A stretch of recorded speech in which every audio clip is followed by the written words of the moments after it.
Hello everyone, on behalf of Physics Made Easy, I am welcoming you in the next lecture of the physics. In this lecture, we are going to study about the chapter Electric Charges and Fields. First of all, we are going to study about the term electrostatic because this term have a great deal of work in this chapter. Electrostatic is a branch of physics which deals with the study of electric forces, electric fields and electric potentials due to charges at rest.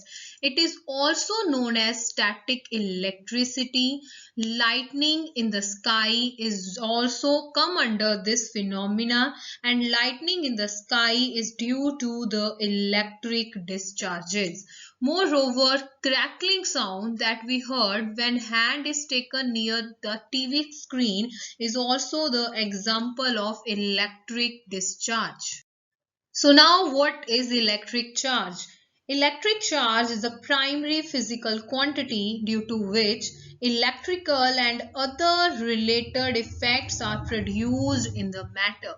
And we know charge is a scalar quantity. Here are the dimensions for electric charge, and moreover SI unit is Coulomb. To understand about the electric charge, we take an example. When amber rod rubbed with the fur, it acquired the property of attracting like objects like small bit of papers, dust particle, etc.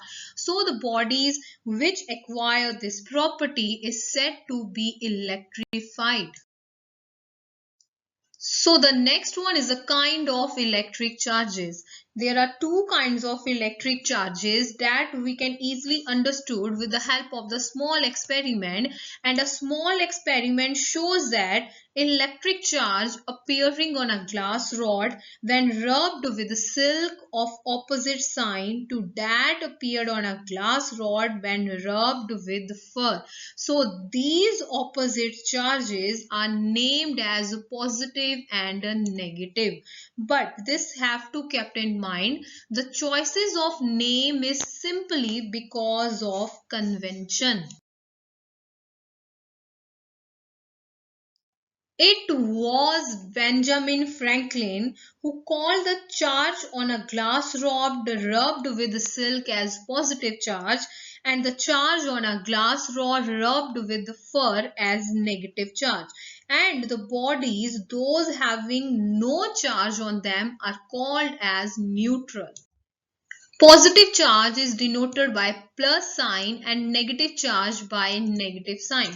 It is also known as a polarity. Polarity means plus or minus of a charge is a property which help in differentiating the two types of charges. Let us take an example. When a glass rod it get rubbed with a silk, it acquires some kind of the charge.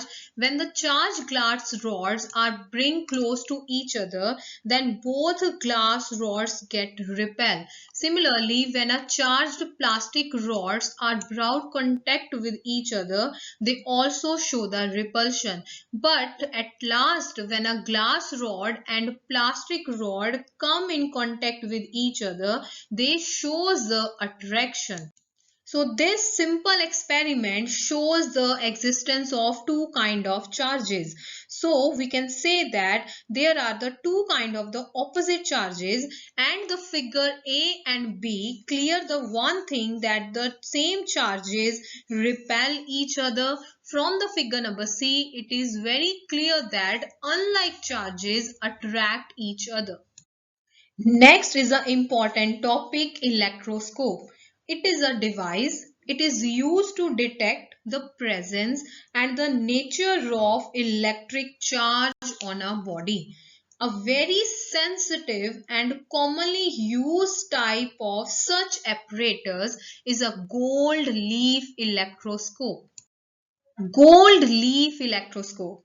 It is used to form very thin foils. Gold is a very good conductor of electricity. Gold leaves can be easily activated by small electrostatic forces. So now what is the working of gold leaf electroscope?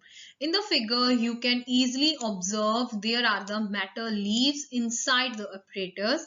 So the divergence of the two halves of the gold leaves show the presence of electric charge on the gold leaf. For example, when a charged body, we can say a glass rod rubbed with a silk cloth, is touched with the metallic discs of the electroscope, then charge is transferred to the gold leaf through the metallic rod. Then both halves of the gold leaf acquire same type of charge, so they repel each other and they show the more divergence, and we can see the gold leaves get diverged. Distance between the diverged halves of the gold leaf depends upon the quantity of the electric charge on the leaf. If the quantity of electric charge on the leaf is large, then the divergence of the two halves of the gold leaf is also large. On the other hand, if the quantity of the electric charge on the gold leaf is small, then the divergence of the leaf is also small. Then next we can also use a gold leaf electroscope in another way, like when a charged body is touched with an already charged electroscope, then the two halves of the gold leaf converges if the charge on the charged body is of the opposite sign to that of the charge on the electroscope. Another way, if the charge on the charged body is of same sign as that of the charge on the electroscope, then the two halves of the leaf of the electroscope will diverge further. For example, if we take a glass rod, get it rubbed with a silk cloth, then the glass rod acquired positive charge. Then take this glass rod and get it touched with a metallic disc which is already charged. Then the halves of the gold leaf converges. If the gold leaf converges, then we conclude that electroscope is having negative charge, whereas glass rod is having positive charge, so there is the attraction. On the other hand, if by doing so the half of the leaf diverge further, then electroscope is positively charged. Now in the next section, we are going to understand the difference between conductors and insulators. First of all, conductors. These are the substances which easily allow the flow of electric current or electric charges through them. Why there is a flow of electric charges through them? Because there are the large number of the free electrons, and these electrons are free to move about the whole conductor. They are also known as the mobile charges. So due to the free electrons, there is a flow of the electric charge or current through the conductor. For example, silver is one of the best conductor, copper, iron, etc. Next one is insulators are those substances which do not allow the flow of electric charges through them. They have small number of free electrons or no free electrons. For example, glass, rubber, wood, etc. So here is an assignment for you. Watch the video carefully. Hope you get all the concepts very well.